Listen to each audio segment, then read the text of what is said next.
விபத்து ஏற்பட்டால் எப்படி என்னன்றது, விபத்து ஏற்பட்டு இவர் தான் ஓனர், ராணிப்பேட்டில் இருக்கக்கூடிய ஓனர்.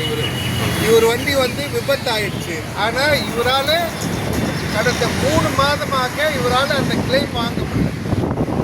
என்ன காரணம்னா, இன்சூரன்ஸ் கம்பெனி ஓவர்லோடு இந்த காரணத்துக்காக இந்த வண்டிக்கு 25 லட்சம் ரூபா கிளைம் கேட்டிருக்காரு. 25 லட்சம் ரூபா கிளைம் நிற்குது. இப்போ 3 டியூ இந்த மாதம் வந்தால் 4ஆவது. நான் அந்த இன்சூரன்ஸ் கம்பெனியில் போய் கேட்குறேன், டிஜிஎம் சந்தித்து கேட்குறேன், என்ன காரணம் சார்? இன்னெல்லாம் வண்டியே அடிப்படாத பணம் வாங்குறாங்களா அப்படின்னு தான் இன்சூரன்ஸ் சர்வேர் வச்சாங்க. அதாவது உடையாத பார்ட்டுக்கு பணம் வாங்குறாங்களா, இதுக்கு தான் சர்வேரு. ஆனால் இன்றைய சூழ்நிலை என்னன்னா, வண்டி அடிபட்டிருக்கு, ஃபோட்டோ இருக்குது, ஸ்பாட் சர்வே இருக்குது, எல்லாம் இருக்குது. ஆனால் பார்த்தீங்கன்னா அவங்க ஓவர்லோடு அப்படின்னு ஒரு காரணம் சொல்கிறாங்க. ரெண்டாவது என்ன பண்ணுறாங்க, அந்த பில்லை செக் பண்ணுறாங்க. இந்த நிறுவனமே இல்லையே, இந்த பில்லு ஃப்ராட் கம்பெனி அப்படின்னு சொல்கிறாங்க. மூணாவது, அவங்க போட்டுக்கிற ஜிஎஸ்டி நம்பரில் ஒரு நம்பர் இல்லை.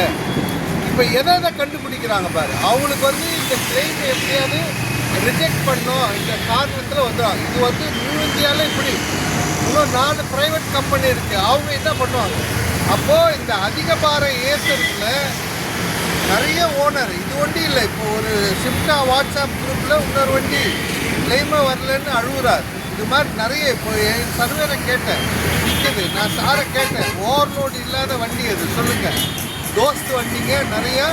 இப்போ வெறும் 1 டன் 1.5 டன்னுக்கு அவன் 5 டன் ஏற்றுறான். 407 பஸ்ஸு எல்லோரும் ஓவர்லோடு ஓட்டுறேன். ஓவர்லோடு இல்லாத வண்டி அது. நீங்கள் இன்சூரன்ஸ் பணம் வாங்கிக்கிறீங்க, இன்சூரன்ஸ் போடுறீங்க, கிளைம் வரும்போது ரிஜெக்ட் பண்ணுறீங்க. இது லாரி ஓனரை பாதிக்குது. நீங்களே ஒரு முடிவு எடுங்க. ஒரு முடிவு எடுத்து இன்சூரன்ஸ் பாலிசிலேயே போடுங்க, இல்லை சொல்லுங்கள், நீங்கள் அவேர்னஸ் பண்ணுங்கன்னு கேட்குறேன். ஆகவே இந்த லாரி உரிமையாளர், ராணிப்பேட்டை லாரி உரிமையாளருக்கு நீதி கிடைக்க வேண்டும். இன்று டிஜிஎம் நியூ இந்தியா இன்சூரன்ஸ் அவர்களை சந்திச்சிருக்கிறோம். அவர் இப்போ மிஸ்டர் சந்திரசேகர் அவரை சந்திச்சிருக்கிறோம். பார்த்து இந்த 2-3 நாளில் செய்கிறேன்றாங்க. கண்டிப்பாக இது மாதிரி பாதிக்கப்பட்ட நிறைய ஓனர் இருக்காங்க. ஆகவே இந்த ஓவர்லோடு குறித்து லாரி ஓனர்ஸு ஒரு முடிவு எடுக்க வேண்டிய கட்டாயத்தில் இருக்கும். தேங்க்யூ. யுவராஜ், தமிழ்நாடு மாநில மணல் லாரி கூட்டமைப்பு தலைவர்.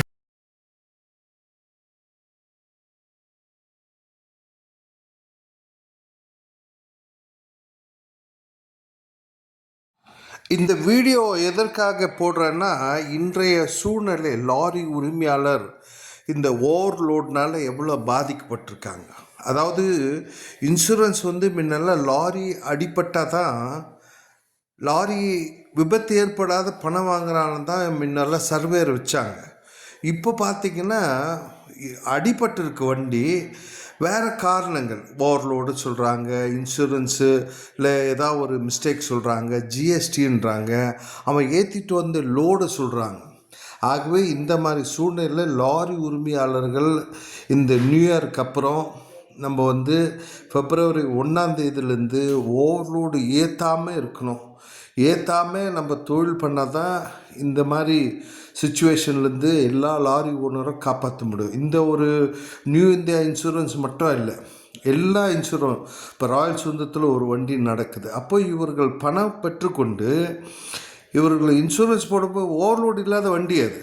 டாட்டா, ஏஸு, தோஸ்து எல்லா வண்டியும் ஓடுது. ஆகவே இதை தடுக்க வேண்டும் என்றால் நம்ம ஓவர்லோடு ஓட்டுவதை நிறுத்த வேண்டும் என்றது தான் என்னுடைய கோரிக்கை. இதை தொடருவோம்.